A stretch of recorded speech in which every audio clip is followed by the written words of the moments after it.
혹시 그 일본의 경제 호황기 기억하시는 분 계신가요? 일본 경제 호황기를 저희 세대도 같이 느꼈을 거예요. 네네. 진짜요? 왜냐하면 그때 나온 만화라든지 네, 네, 전자기기도 있고. 노래라든지 이런 것들이 다 우리가 이제 몰래 들었었거든요. 그러면서 여유가 보이고 부가 보였고, 저는 그래서 아키라라는 만화를 기억하거든요. 오, 명작이죠.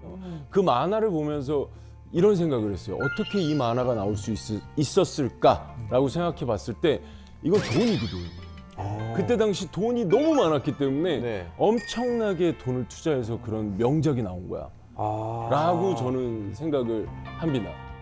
선생님, 저는 그때 마블 떠지기 전에는 어렸어요. 어려서 표로 피부로 안 느꼈는데 하나 느끼는 거는 뉴스에서 항상 고급 디스코가 유행했었어요. 네네. 항상 그 장면 계속 맞아요. 이런 거 그렇습니다. 아시죠? 유명한 디스코. 장면이죠. 그 사진 돌아다니죠. 항상 매일 파티하고 축제하는 그런 이미지가 있었어요. 가족들이 왜 현금 이만큼 놓고 사진 찍기도 하고. 그러니까.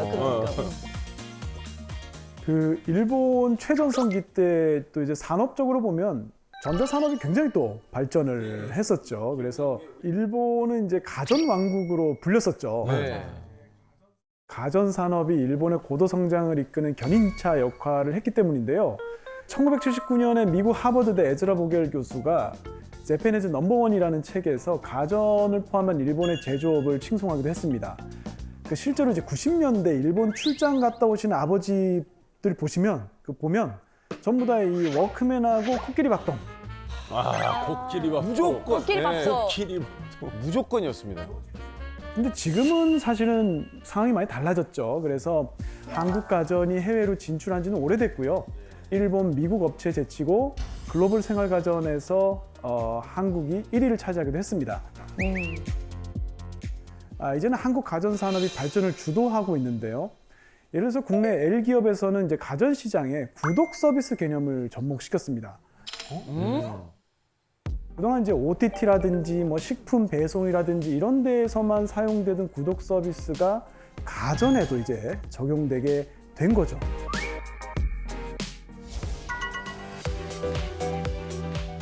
이제 저희 사회가 아시겠지만 이제 개인화가 돼가고 또 소가족화 이런 변화의 여정에서 이제 고객이 필요하는 이 삶의 여정들이 이제 변화하게 된 거죠. 예전에는 오랫동안 뭐 한 10년 동안 쓰시는 고객들이 결혼하시고 애를 이제 낳으시고 또 애들이 학교를 가면서 다 필요하시는 그 제품의 어떤 사양도 틀려지시고 제품의 어떤 다양성도 이제 늘어났기 때문에 그런 이제 고객의 변화, 고객의 여정에 계속 지속적으로 반영될 수 있도록 해야겠다라는 필요가 생겼습니다. 부가적으로 이제 요새 이제 가전이 많이 비싸졌죠. 예전에 비해서. 이런 부분들은 이제 경제적인 부담이 이제 구독을 통해 갖고 많이 낮아질 수가 있습니다. 이제 이 구독이라는 건 사실 그래서 이제 단순히 이제 제품 소유하는 것만이 아니라 이걸 쓰면서 나의 효용도 올라가고 행복감도 올라갈 수 있는 그런 서비스를 제공해야겠다. 그걸 이제 저희는 고객 가치라고 얘기하고 있고요. 그런 쪽으로 이제 이 구독 사업이 시작이 되었습니다. 그동안 이제 가전을 구매한다는 거는 우리가 이제 한번 사서 고장 날 때까지 최대한 오래 쓰는 그런 일회성의 의미가 컸었잖아요. 근데 이제 앞으로의 가전 구독 시장은 냉장고부터 세탁기까지 다양한 가전 제품을 원하는 기간까지 이제 선택을 해서 개인의 삶에 최적화해서 사용할 수가 있게 됐습니다. 근데 그 기간 동안에는 제품에 필요한 케어 같은 거는 사실 사용자가 하나하나 신경을 쓰지 않아도 이 케어 전문가가 알아서 관리도 해주고요. 또 이제 제품이 고장나면 무상 보증을 받을 수도 있게 됐습니다. 이런 시도는 이제 가전을 단순히 구매하는 게 아니라 소유하고 사용하는 그런 이제 소비 문화의 변화 자체를 앞장서서 이끌고 있다는 거죠.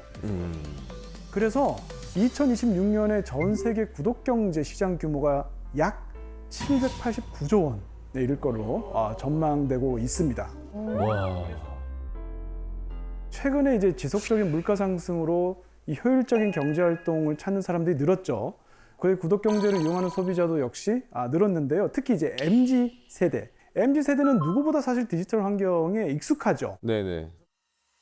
그래서 남들과 다른 경험 추구하고 소유보다는 또 공유, 상품보다는 경험을 중시하는 특징이 있기 때문에 또 동시에 또 1인 가구가 굉장히 많이 증가했잖아요. 지금 당장 내가 가진 돈으로 내가 누릴 수 있는 걸 최대한 누리자. 그게 이제 구독이 어느 한 방향성이 된 거죠. 영리하게 그쵸? 소비하는 걸 수도 있어요. 맞아요. 그래서 일본이 이제 가전왕국이라는 명성을 얻었던 시기에는 이 가전산업이 일본의 성장을 이끌었고요. 앞서 얘기했던 이제 장기고용, 연공서열임금제도 이런 시스템을 운영하는 게 크게 무리가 없었습니다. 문제는 경기가 안 좋아지거나 성장 속도가 늦춰지면은 이제 문제가 생깁니다. 왜냐하면 장기 고용은 또 연공서열 임금제도는 나이가 많아지면 많아질수록 임금을 많이 받는데 해고도 안 되잖아요. 그렇다 보니까 이 노동 비용이 고정 비용으로서 크게 잡히다 보니까 90년대 이제 장기 침체기에 빠져들면서 이제 삐걱대기 시작을 하고요.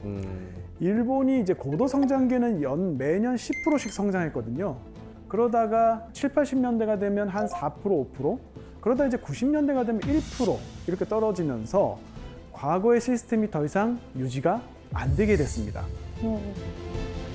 지금까지, 그러니까 90년대까지 일본은 별 생각 없이 정부가 이끄는 대로 움직였고, 은행도, 기업도 오늘보단 내일이 좋을 거고, 내일보단 모레가 더 좋을 건데 이러면서 그냥 해오던 대로 해왔는데 90년대가 되면서 그런 희망이 사라진 거예요.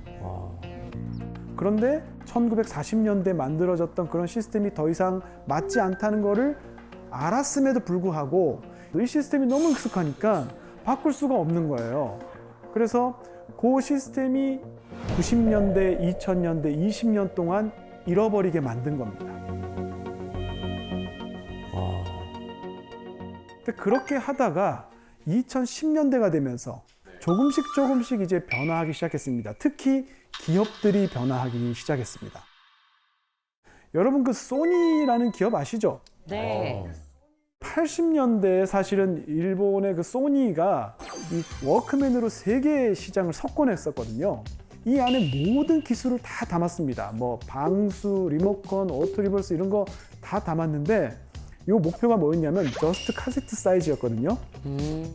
그러니까 작게, 더 작게, 더 작게 이걸 매년 해가고 있었는데 천지개벽할 일이 벌어진 거죠. CD가 등장한 겁니다. 거의 도착했는데. 그래서 다음은 CD다 해서 CD로 막 달려가고 있는데 갑자기 MP3가 또 나온 겁니다. 그러니까 맞네. 그래서 결국에 이제 소니는 급변하는 시장에 맞추어서 제품을 못 내놓으면서 조금씩 이제 도태되는 그런 이제 길을 가게 되는데 사실은 일본의 많은 기업들이 이와 비슷한 흐름으로 망해가고 사라지고 역사의 뒤안길로 이제 없어졌습니다. 그런데 한켠에서는 일본의 기업들이 환골탈퇴하면서 반성하고 다시 바뀌는 기업들도 있었어요. 소니도 그랬습니다. 지금 소니는 게임, 영화, 음악이 절반이 넘습니다. 완전한 엔터테인먼트 기업이고요. 맞아요. 이렇게 기업들이 등장하면서 일본 경제의 성장을 점점 이제 이끌어가는 거죠. 와. 그리고 또 하나의 큰 변화가 있는데요. 그동안 일본 기업들은 국내 투자를 잘 하지 않았습니다. 굉장히 등한시했습니다. 그런데 국내 투자가 30년 만에 지금 최대 규모로 늘고 있거든요. 왜 그동안 일본 기업들이 국내에 투자를 하지 않았느냐? 2008년, 9년에 글로벌 금융위기라고 있죠.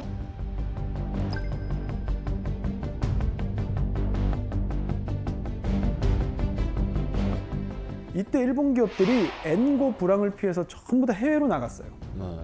그래서 지금 일본 기업들은 수출해서 먹고 사는 게 아닙니다. 대부분의 일본 기업들이 해외에 생산 설비가 있고요. 거기서 생산해서 거기서 판매를 합니다. 그렇다 보니까 아베노믹스가 시작되고 엔저가 되니까 이 기업들이 환차익을 보는 거예요. 그러면서 이제 영업이익이 개선이 됐는데 문제는 일본 기업들이 그동안 어떤 특질을 가지고 있었냐? 해외에서 돈을 벌면 국내로 가지고 오지 않아요. 그냥 해외에서 재투자를 하거나 아니면 해외에 그냥 달러로 쌓아둡니다. 네, 그렇게 했는데 최근에 들어서 일본 기업들이 국내 투자를 하기 시작했습니다. 왜? 미국과 중국의 패권 경쟁을 하는 가운데 일본이 반사이익을 보는 부분이 있어요. 일본이 반도체 산업이 다시 부활하고 있다. 이런 얘기 들어보셨죠? 맞아. 뉴스에서 봤어요. 네. 그러니까 그런 반사이익을 누리는 분야들이 늘어나면서 이제 투자가 늘기 시작을 했고요. 그렇게 하다 보니까 임금도 30년 만에 이제 오르기 시작을 했습니다. 와 드디어 30년 만에 이야. 와.